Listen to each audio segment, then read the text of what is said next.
हरिओम. अवधूत चिंतन श्री गुरुदेव दत्त श्री स्वामी समर्थ. रिलिजियस काकू या चॅनलवर तुमचे मनापासून स्वागत करते आणि व्हिडिओला सुरुवात करते. तुम्ही या चॅनलवर नवीन असाल तर व्हिडिओला लाईक, शेअर आणि सबस्क्राईब करा. तुमचे एक लाईक आणि सबस्क्राईब आम्हाला पुढे जाण्याचे बळ देते. चला तर व्हिडिओला सुरुवात करूया. आपल्या घरात स्वामी समर्थाचे अधिष्ठान असणे अत्यंत आवश्यक आहे.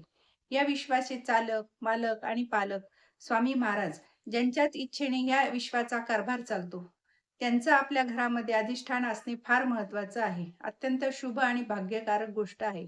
म्हणून आज आपण स्वामींची मूर्ती किंवा फोटो आपल्या देवघरात नक्की प्रस्थापित करायची. ज्याच्या घरात आधीपासूनच स्वामींची मूर्ती किंवा फोटो आहे, त्यांनी अभिषेक करावा. स्वामींची प्राणप्रतिष्ठा करावी. स्वामींची मूर्ती कशी घ्यावी, मूर्ती किंवा फोटो प्रतिष्ठापना कशी करावी, कोणते स्तोत्र म्हणावे, ही सगळी माहिती आपण आजच्या व्हिडिओमध्ये बघणार आहोत. तर व्हिडिओ शेवटपर्यंत नक्की पहा.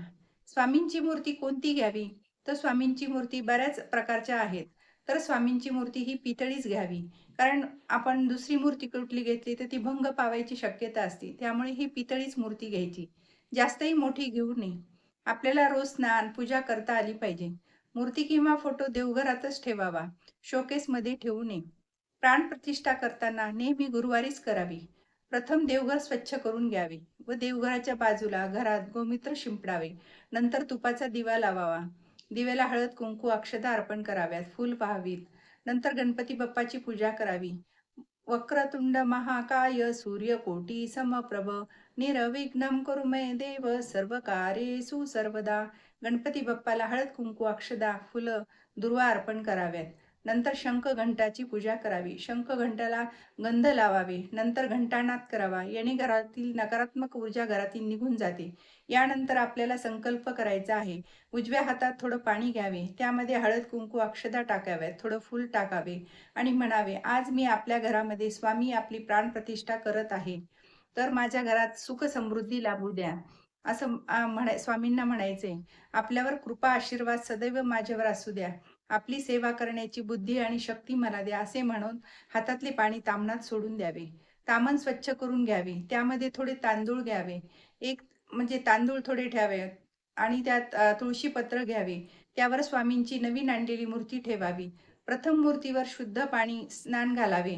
नंतर पंचामृत घालावे व नंतर परत सांगितल्याप्रमाणे शुद्ध पाणी घालायचे आहे. गंध लावायचे, तुळशी पत्र व्हावे आणि अभिषेक करावा. अभिषेक करताना तुम्ही शुद्ध जलाने चमच्याने पाणी घालावे. अभिषेक करताना पुरुष सूक्त म्हणावे. तुम्हाला म्हणायला जमत नसेल तर तुम्ही मोबाईलवर लावूनही अभिषेक करू शकता आणि एक माळ श्री स्वामी समर्थ, श्री स्वामी समर्थ हा जप करावा. फोटो फोटोची पूजा करत असाल ना, ह्याच पद्धतीने करायची. पण फोटोला आपण असे तामणात ठेवून फुलाने पाणी शिंपडावे. यानंतर मूर्ती पुसून घ्यावी. आता आपण ती मूर्ती प्राण ओतणार आहोत. पण मग प्राण म्हणजे प्राणप्रतिष्ठा करणार आहोत. स्वामी महाराजांच्या हृदयस्थानी उजव्या हाताच्या अंगठ्याने स्पर्श करायचा आणि पुढील मंत्र म्हणायचा. श्रीपाद श्रीवल्लभ नरसिंह सरस्वती श्री स्वामी समर्थ महाराज नमः. असनार्थी अस्तमा सर्व समर्पयामी असे म्हणून देवघरात अक्षदा ठेवावेत आणि त्यावर स्वामींची मूर्ती स्थापित करायची आहे. स्वामींना गंध लावायचे, चंदन लावावे, अक्षदा फुलं व्हावीत, तुळशीपत्र व्हावीत, बेलपत्र व्हावी व धूपदीप अगरबत्तीने ओवाळावे. नैवेद्य दाखवावा आणि आरती करावी. अशा प्रकारे तुम्ही स्वामींची प्राणप्रतिष्ठा करू शकता. श्री स्वामी समर्थ. जय जय स्वामी समर्थ.